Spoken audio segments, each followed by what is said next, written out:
Hi guys, and welcome back to my another video. In this video I'll be covering up a bit more about the loops in Python. In the previous videos हामीले चाहिँ how loops can be used for list हेरेका थियौं, and in this one it's just a follow-up video for that one, but we'll be more focusing on the dictionary part, right? So I assume तपाईलाई dictionary भनेको के थाहा हुनुपर्छ अहिलेसम्ममा. So rather wasting time, हामी सिधै ल्याबमा जाउँ होला, and let's start doing some labs for dictionaries. This is tutor 5, I don't know, I remember a video maybe 6. So this will be covering up loops in Python dictionary. So like always, whenever a dictionary one also dict test. What that dictionary is nothing but a key value pair. Key is a name round. Value is Sanjeev, write them, and country Nepal, right? Like always, print garam.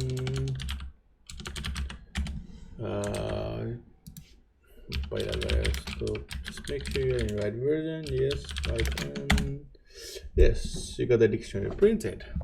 अब हामीले लिस्टमा चाहिँ डिक्सनरीको length पनि गर्न मिल्छ. Length गरौँ test. यस, यसमा length दुईटा देखाउँछ. लेन्थ भनेको चाहिँ की भ्यालु पेयर कतिवटा छ भनेर देखाउँछ. एन्ड अब यसलाई चाहिँ तपाईँ लुप गर्ने हो भने एकदम सजिलै छ. It's a bit different, right? For अब यसमा चाहिँ लिस्टमा चाहिँ आई गर्थ्यौँ हैन. अब यसमा चाहिँ डिक्सनरीमा चाहिँ के हुन्छ भन्दा की र भ्याल्यु हुन्छ नि त. सो हामी के र भी लिन्छौँ. इन के हो टेस्ट नै हो. तर यसो गर्दाखेरि एरर आउँछ. किन भन्दाखेरि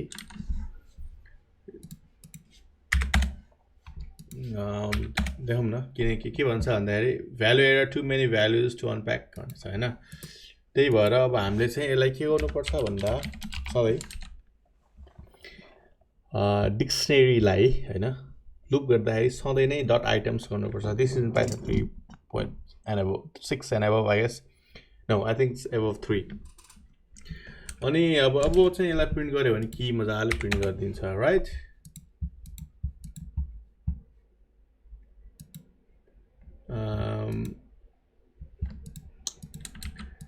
अब हामी यसलाई भ्यालु पनि प्रिन्ट गर्न सक्छौँ. प्रिन्ट सरी म दुईचोटि गरेछु. प्रिन्ट की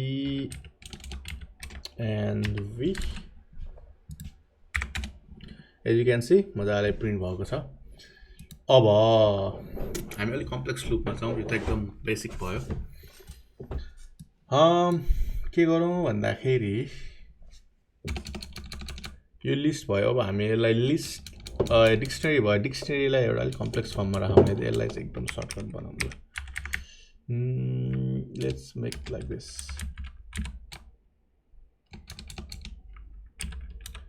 यो डिक्सनरी भयो. यही स्याम्पल रिफरेन्स लिएर हामी के गर्छौँ है त. अघि नै के थियो हाम्रो, लेट्स चाहिँ भेरिएबल लिस्ट नेम्स गरौँ न है. जस्तो के थियो संजीव ISOP सिडनी नेपाल गरौँ न. अब हाम्रो चाहिँ यो यसलाई चाहिँ डिक्सनरी बनाउनु पर्यो भनेर गरौँ क्या. As always for i in list names गरौँ. हामी यसो गऱ्यो भने के हुन्छ, प्रिन्ट भयो, राइट? त्यसरी नै हामी एउटा बास्केट बनाऊ. त्यो के हो, एउटा लिस्ट नै हो, राइट? सिमिलरली हामी यहाँ बास्केटलाई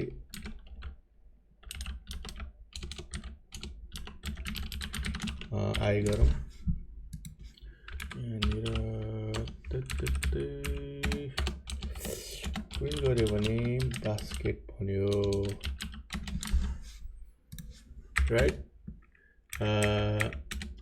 सेम हो त्यही नै प्रिन्ट भयो अब लुप भित्र पसिसकेपछि let's make it a bit larger अलिकति मजाले गरौँ न फर लुप भित्र जाउँ यसलाई प्रिन्ट नगरौँ यहाँ एउटा टेम्पोररी डिक्सनरी भनेर बनाऊ के एम्प्टी अब त्यो टेम्पोररी भित्र चाहिँ एउटा की राखौँ यो बुझ्नु भएन भने चाहिँ मेरो प्रिभियस भिडियोमा हेर्नु होला लिस्ट डिक्सनरी मैले यहाँ भनेको छु सपोज एउटा नेम इक्वल्स टु के राखौँ भन्दाखेरि अब आई को भ्यालु राइट अब यहाँसम्म पुग्दाखेरि है यो टेम्पमा यो आइसकेको छ अब यसलाई के गरौँ भन्दाखेरि प्रिन्ट गर्यो भने तपाईले यो एउटा डिक्सनरी प्रिन्ट पाउनुहुन्छ किनकि यो टेम्पोररी भनेको टेम्प गयो यहाँ गएपछि नेम आई को भ्यालु के हो फर्स्ट सञ्जीव भनेपछि तीनटा डिक्सनरी हुनुपर्छ राइट अनि प्रिन्ट बास्केट पनि नगरौँ हो अब यसरी नै यो टेम्पलाई हामीले यहाँ एपेन्ड गर्यो भने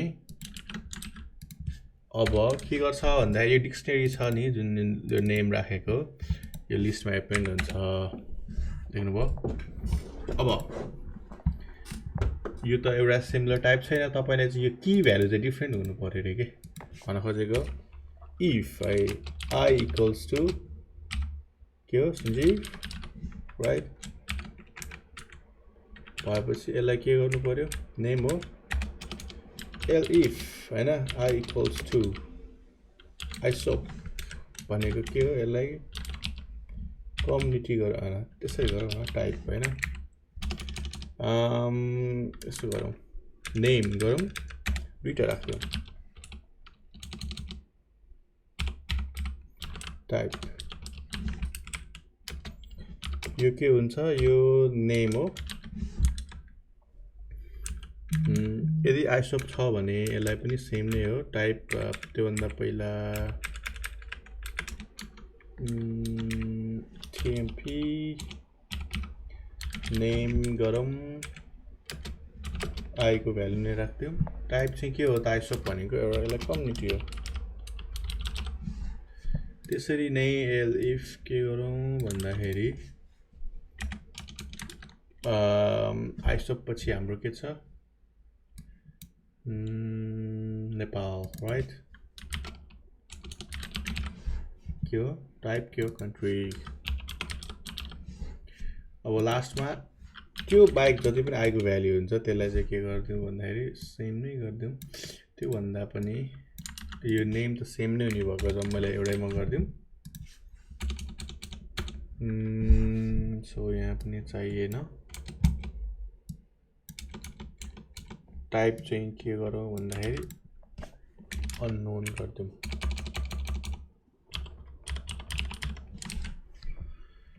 अब यसलाई प्रिन्ट गर्नु भयो भने यसले चाहिँ यस यसले चाहिँ यसलाई चाहिँ राम्रोसँग प्रिन्ट गर्दियौं आई थिंक मैले पहिला नै भनेको थिएँ जेसन यो अहिले तपाईलाई चाहिँदैन म जस्ट राम्रो देखाउनको लागि मात्रै गर्दै छु जेसन डट यसलाई डम्प गर्दियौं बास्केटलाई त्यसको फुल गर्दियौं अब यसलाई फुल गर्यो भने एज यु क्यान सी यसले चाहिँ अघि नै गरे जस्तो एउटा डिक्सनरी बनाएको थियो यसलाई लिस्टमा एपेन्ड गर्दै गयो यसरी एउटा लुप बन्यो राइट यो एउटा हाम्रो इनपुट भयो isn't it so this is part 1 अब यसलाई हामी ठ्याक्कै रिभर्स गर्छौं के यो चाहिँ म अहिले किन एकैचोटी गर्दै छु भन्दाखेरि तपाईहरुलाई कसरी गरिन्छ त भनेर बोथ साइड थाहा हुनु पर्छ भनेर मैले गरेको हो सो फेरि अब यसलाई के गरौँ प्रिन्ट बास्केट अब यसलाई गर्यो भने लिस्टमा आउँछ this gonna be our part 2 As always, let's comment this out.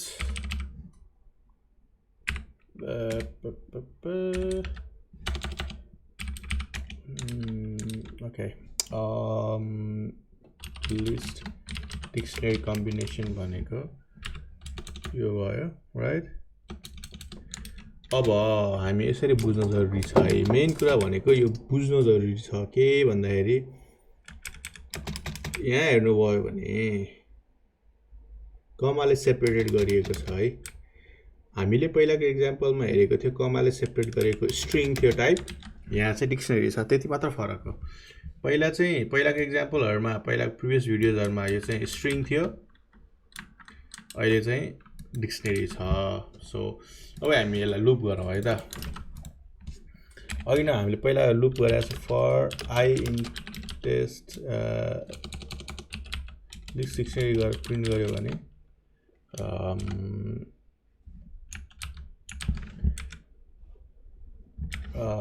I गर्यो भने हेर्नु होला ठ्याक्कै अघि पहिला स्ट्रिङ प्रिन्ट हुन्थ्यो भने अहिले के प्रिन्ट भएको छ, अहिले डिक्सनरी प्रिन्ट भएको छ। अब यो डिक्सनरीलाई पनि तपाईं ठ्याक्कै लुप गर्न सक्नुहुन्छ क्या। भनेको फर अघि न माथि गरेको की भ्यालु पेयर इन आई हो, यो लुप भित्र first value dot items, right? अब प्रिन्ट के वी